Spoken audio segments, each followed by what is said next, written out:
People look at stories through different lenses. I have my own take on some of these trending issues. Hi, I'm Mariah and welcome to In Case You Missed It.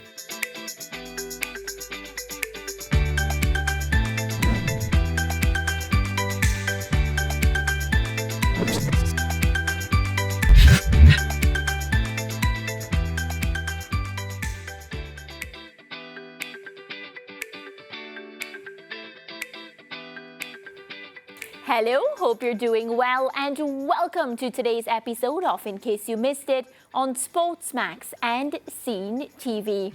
Well, Trinidad and Tobago Olympian Jereem Richards is getting ready to head to the Paris 2024 Olympic Games. Richards recently clinched victory in the 200 meters at the Races Grand Prix in Kingston, Jamaica, clocking an impressive 20.13 seconds.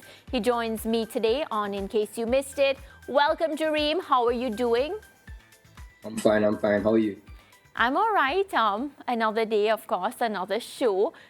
I'd love to hear you, though, reflect. Now that you got the opportunity to get back home and relax a bit, let's reflect on the 200 meters gold at the Races Grand Prix at the National Stadium, because this win has, of course, secured your 2024 Olympic spot.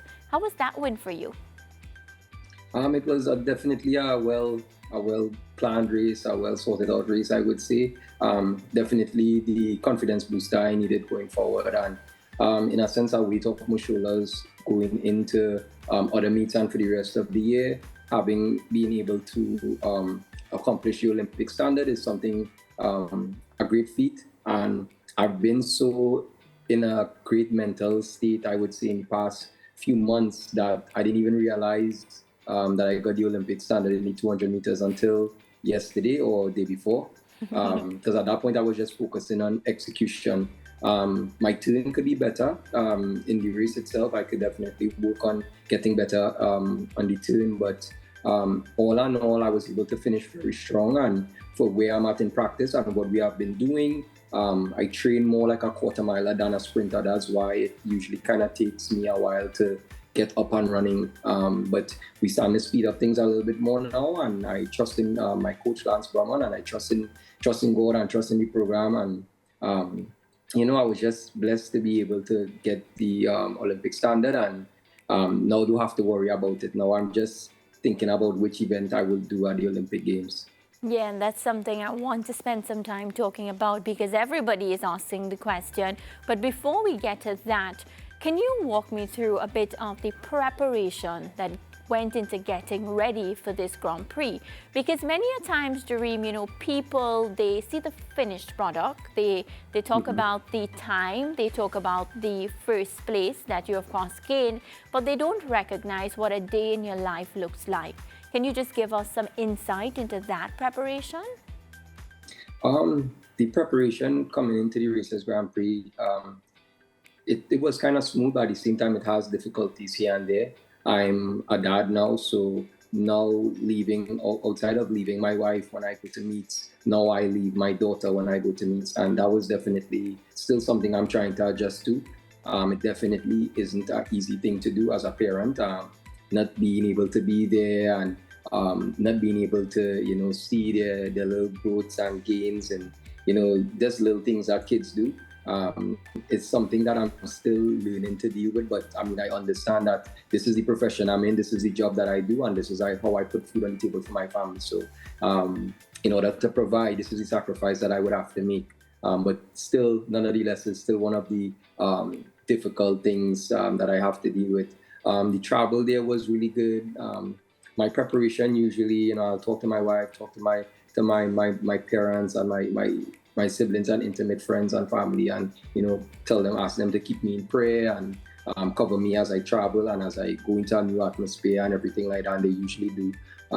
So I appreciate my intimate circle for doing that to me. And in arriving in Jamaica, it felt literally very similar to home. That's what I really enjoyed about it.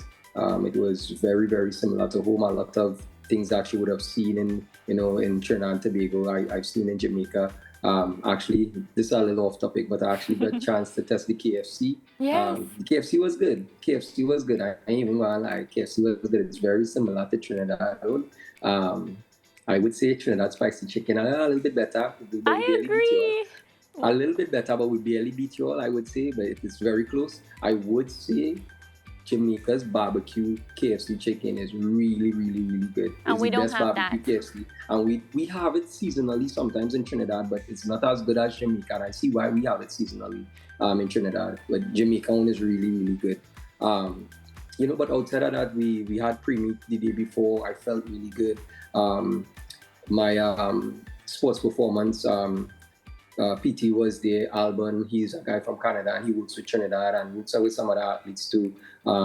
He was there, and I was able to capitalize on him being there, work with him, make sure that my body's moving right. And I remember race day itself, warming up, I felt really, really good. It rained earlier that day, and everyone was telling me that in Jamaica, when it rains early and the track gets wet and it calms down after, it's really a fast track. And I mean, after seeing Julian Alfred run so fast, and after seeing the times are coming up, I was expecting something really fast, and I felt really good. Legs felt really snappy in the warm up, and I was ready to go. When I went out onto the track and I heard the crowd and the vibes, oh my goodness, Jamaicans love track so much. It meant a lot to me, and it was a very special feeling to go out there and know that, everybody there is expecting well of you, and, they add to the atmosphere and how exciting it was. And the gun went off. I was not too bad of the thing, but I mean, I had to work on it, as I said before. Yeah. But coming home, I'm usually really strong finishing, and I trusted myself to be able to finish the way I know I'm capable of finishing.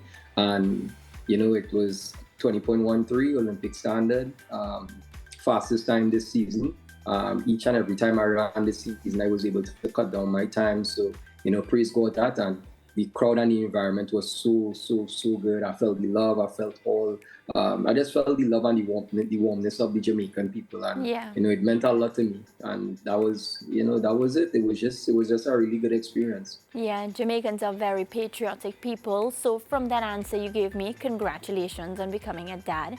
Looking forward to see, all the posts and everything when you do so on social media. And I hope and pray, Jereem, that you don't miss any of her key things, especially when she says dad, because that you'd be so disappointed if you missed that. But let's just hope it works out. She already does say it a little bit. Oh my! Like she babbles da now. But I mean, at this point, she's not really sure why she's saying that, So I really hope, I pray that I don't miss it neither. Yeah, for sure. And in your answer about KFC, you said, y'all, I'm Trini. Let me just remind you, I just live here. You said, y'all, the KFC. I'm one of you, Jereem. Yeah, true. Right. So you spoke about the time, right? 20.13. Based on your response, I get that you're pleased with the time, but a question that, a lot of our viewers would want to know, and your supporters, where are you currently with your Olympic preparation? I would say currently I'm in a really good spot. I think that everything is going the way it should go. I'm dropping times. We're starting to let up in the weight room a little bit more. Starting to have a little bit less reps in practice, but still hitting the percentages really high. If I had to put a number on it, I would say maybe 85 to 90% there. 85 to 90% there to being ready for the Olympic Games. As I say, I trust in Coach Lance Brumman. I've been in this exact position before, running around the same time of the year also, and later on, I was able to drop 19 seconds. Later on, I was able to drop 44 mid. So I think we're in a really good spot. It's just about being patient and just focusing on executing, controlling the things that I could control. I'm not worrying about anything else, because at the end of the day, I could only control what I could control. So that's what I try to focus on the most. Yeah, really, really positive outlook. And it's so true, it applies for sports and, of course, everyday life. We can only really control what we can. Everything else, we really just have to hope and pray for the best. Yeah. Now that question, and I know it's on everybody's minds and lips because it was even mentioned on our show, the SportsMax Zone, you compete in the 200 meters and the 400 meters. Have you decided just yet if you'll compete in both events at the Olympics, or when will we finally know which one you choose? I and all don't even know yet, honestly. I wouldn't know till the last minute. I think I need all the time possible to make sure that I make the right decision. It's something I need to pray about. It's something I need to talk to my coach about to make sure. But I think one of the biggest deciding factors would be which event looks more feasible to earn our Olympic medal. And that's what it's going to come down to. Which event am I in better shape in? Which field looks better to go into to get a medal? I think that's going to be the deciding factor. But I'm going to try to take as much time. So if the deadline is the 30th, I ain't even going to know until the deadline. I want all the days just to know. Yeah, I understand. Now, you spoke about Olympic medals, and I have to bring this question into the discussion because a lot of people were very, very disappointed that Trinidad and Tobago didn't win any medals in Tokyo. How disappointed were you, Jereem? I was disappointed. I think we had a really good shot of getting a medal in the 4x4 relay. Hadn't Dwight gotten hurt, but it's track and field and it's sport and it's life. Things happen. So I wasn't really that disappointed, but I think our best shot would have been in the 4x4 in the last Olympics. The thing I would say though is we all as athletes and Trinidad and Tobago athletes work as hard as we can possibly to be on these teams to make an Olympic team, and it's a big accomplishment. We all go in there with the intentions of doing well. We don't go in there with the intentions of not performing at a high level. I think track and field specifically and sport, but track and field because I'm in this sport, I think it's one of the most harshly judged sport in Trinidad and Tobago, especially on our Olympic year.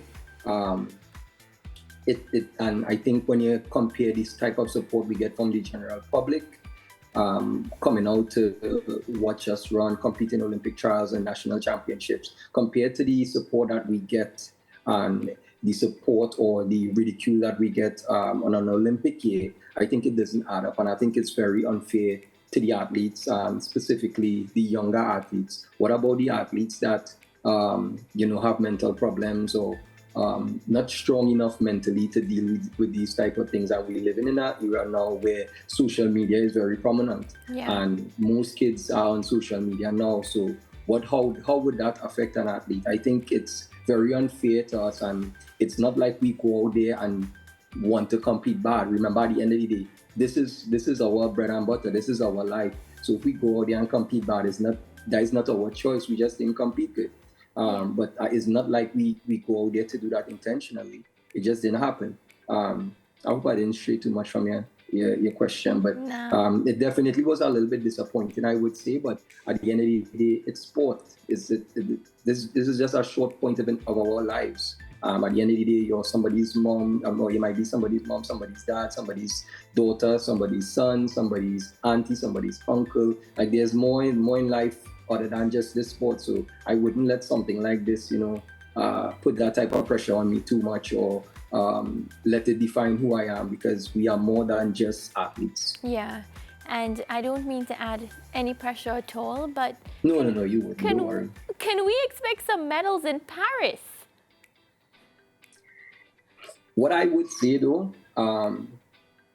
I always go to each and every race thinking that I'm the winner, thinking that I'm going to do the best, and my goal is to get an Olympic medal. It's one of the only medals, if not the only medal, that I haven't been able to achieve. I've had Commonwealth medals, World Indoor medals, World Championship medals. So it has been my goal to always be able to achieve the full collection.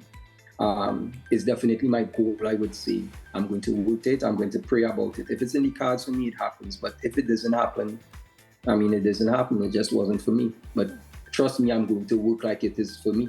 Yeah, I know that for sure. If it's one thing we've seen with you is hard work, of course, is your mantra, and you really put in the work, and we're very, very happy when you reap those rewards, Jereem.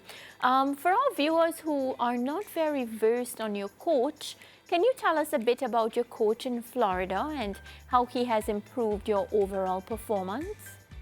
I train in the Adidas camp in Florida, Claremont, Florida, to be specific, under Coach Lance Brumman, who has coached many of great athletes.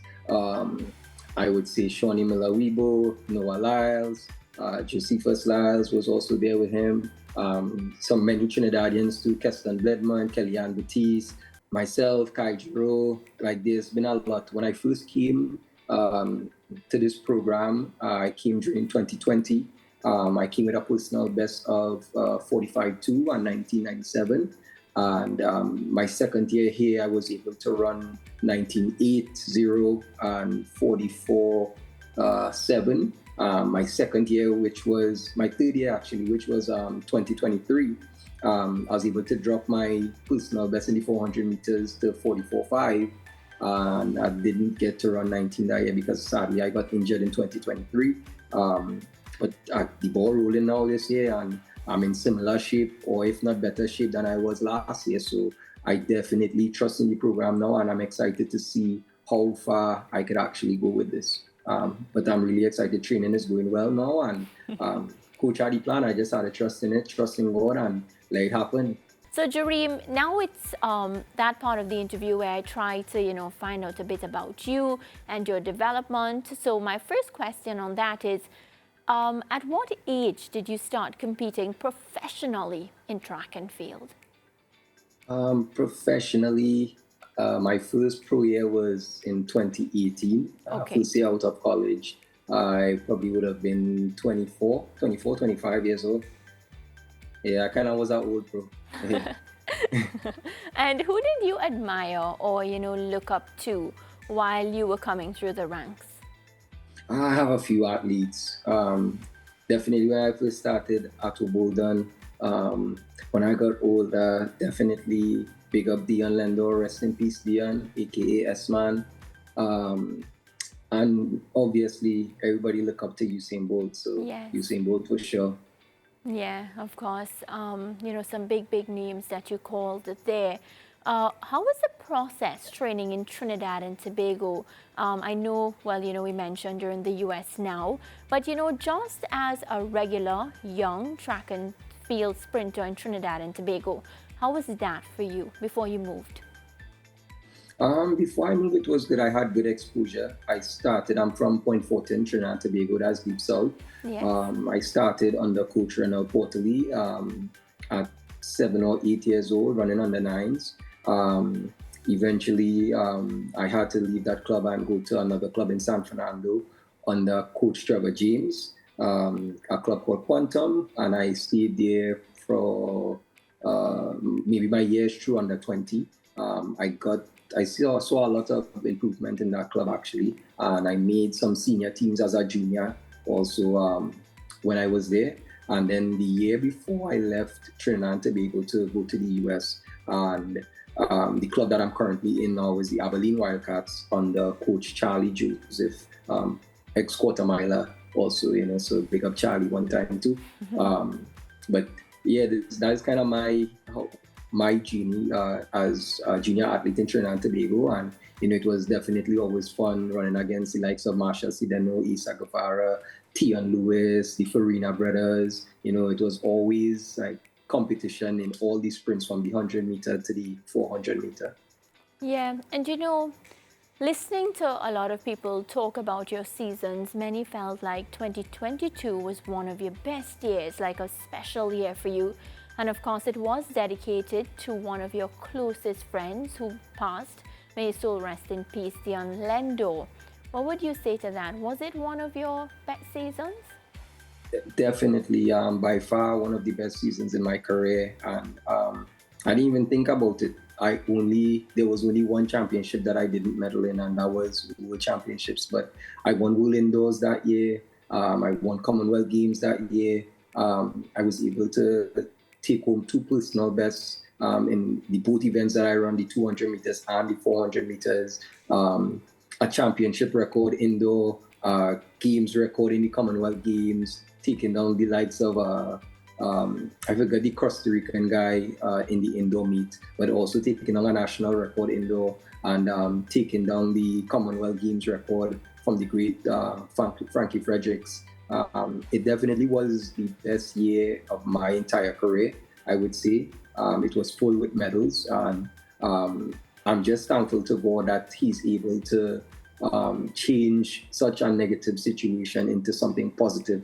It was definitely something hard for me to deal with, but I gave it all to God, and he was able to lead me through this tough time and show me that, in every situation, he's able to turn it around. So praise God to that. Yeah, and as you say that, apart from, of course, things that we can control like death and weather and all of that, one of the things that any sports person, any athlete really, really dread, Jereem, would be that I word, injuries. How do you deal with injuries? If I had to go back, 2023 to me was looking to be the best season I ever had. I ran well indoor, 45-7 indoor, won the whole indoor tour final. I was running fast 200s and showing that I'm ready to dip under 20 seconds. I think before I got hurt, I ran 20.1. I went to the CAC games, jogged 44.54, and went back home and got hurt. And I had to ask myself and literally look myself in the mirror and ask myself, am I okay? Because I felt like I was dealing with the situation too good. In my mind, I was like, in the shape of your life, and you just come and get hurt. World Championships is in 1 month, and you're not going to be able to train. I had to do a PRP injection. And I was just normal. And I had to look myself in the mirror and ask myself, Jereem, are you okay? Because you're not showing no signs of like you're depressed or you're sad about the situation. But as I've grown as an athlete and as a person, I've come to terms with understanding that you can't control things you can't control. At that point, it was out of my control. His injury is part of life. And all I could have done was give it up to God and ask him to help me be ready when it's time to be ready. And mind you, I didn't feel ready until I was on the line in the heats at the World Championships. I ran 45-1 and came back in the semifinals and ran 44-7. Barely missed it from making a finals. And I was like, look at God, because I was able to get this far with not doing anything for a month. So injuries happen and things happen in life, but you just gotta keep pushing. You do sound like a motivational speaker whenever you answer any of my questions. So I have to ask you, what keeps you motivated? A lot of things. A lot of things keep me motivated. What definitely keeps me grounded the most, I would say, is my trust in God and my faith. But what motivates me also, I would say, is my intimate circle and my family. I know they love me for who I am, not for Jereem the Dream, the athlete. They knew me before I ever won a medal, and they know me personally, and they motivate me. Making them proud motivates me, and they give me that level of comfort, and they ground me if I need to be grounded. But I feel so comfortable with them that even if I don't do well, I know that they have my back and they are going to be the ones to say that we still love you. I know you did your best. Like they are my backbone, So shout out to my intimate circle, my wife, my mom, my in-laws, my siblings, my aunties, my uncles, like all my close friends. You all know yourself. You all are the ones that make me who I am today. And I appreciate you all for keeping me the way I am too. Yeah, of course, having that strong support system is so important. Your next assignment, though, is the New York City Grand Prix that's set for June 9. Are you ready, and have you set any personal goals for this event? I am actually very excited for this one. It's my opener, first 400 meters outdoor for the year. I am really, really excited. I have goals in mind. I think I'm very capable of running a fast 400 meters. But at this point in time, I'm not going to think about what time is capable. I'm just focused on executing. As I said, practice has been going well, and it's just having the ability to replicate what I've been doing in practice. And practice has been going really, really good. So I'm excited. I don't want to part time out there, but ways to be will be, and whatever happens. It's now time for my favorite part of today's interview. It's what we call rapid fire time. So Jereem, I'll ask you a question and you say the first word or phrase that comes to mind. Are you ready? All right, 200 meters or 400 meters? 200. Best part about being a trainee? The food. TikTok or Instagram? Instagram all day. Last person you called? My wife. Most beautiful country you visited? Most beautiful country I've visited. Bahamas. Yeah, very, very beautiful country. Now, the worst part about training? The worst part about training, this is not one word there, but the worst part about training when you hit that last rep and you know you're tired, but you know the only way you could get great is to be good on this last rep. That's the worst part about training. Yeah, got it. Well, what's the best part about training? The best part about training is when you're in shape and you finish the entire workout and you feel like you could have done it 2-3 times. Yeah, for me, it's once I finish. I'm not an athlete, so it doesn't matter. Once I'm done, I'm like, yeah, I did it. I showed up today. So what's your nickname? Remy or The Dream is what usually people go for. Yeah. Yeah. Which year did you have your best season so far? Yeah, for sure, 2022. Okay. And your goal for Paris? Goal for Paris is to get gold. All right, we're going for gold. Well, let's head across now to social media to see what has been trending about Jereem. So, let's take this one. So, Shay says, Jereem Richards' authenticity can easily be heard. A solid performance by him. Jereem, anything you want to say about that viewer and, of course, that comment? Shay, I really appreciate it, I would say. I would try to stay as authentic and as humble as possible. My circle wouldn't allow me to be any other way. Yeah, and there's this tweet from the sports company of Trinidad and Tobago, and it goes, eyes on Paris, our 2022 World Indoor 400-meter champ and Commonwealth Games gold medalist Jereem Richards is making strides again. Confidence is key, he says, ahead of the New York Grand Prix on June 9. Let's cheer him on to Olympic glory. How important is it that the trainees and, of course, those that support you, Jereem, come out and, I want to say rally, but rally sounds like a cricket term, but, just ensure that you feel their presence? I think it's very, very important. If I have to now go back to actually being in Jamaica and competing, a crowd really, really, really matters. And I would seize this opportunity to also say, have Olympic trials on June 28th to the 30th. Please, Trinidad and Tobago, come out and support these athletes before we win a medal. Know who these athletes are. Come out there and support us. Create an atmosphere so that we would be able to compete well and run fast, because it definitely makes a big difference to all of us. So a die-hard supporter who supports you in the good times and the bad times is the support that we need to come out and keep us. And it definitely would help us do well and run fast times or have far leaps or, just be able to have performances beyond the norm. Yeah, well, Jereem, it has been a pleasure chatting with you here on In Case You Missed It. I'm wishing you all the best for the rest of the season, and I can't wait to see you bring gold for Trinidad and Tobago. Thank you so much. I really appreciate it, and it was nice being here. Yeah, well, folks, that's a wrap for today's episode. But be sure to like, share, and comment, and let me know if you think Jereem can win a gold medal for Trinidad and Tobago at this year's Paris Olympics. Bye for now.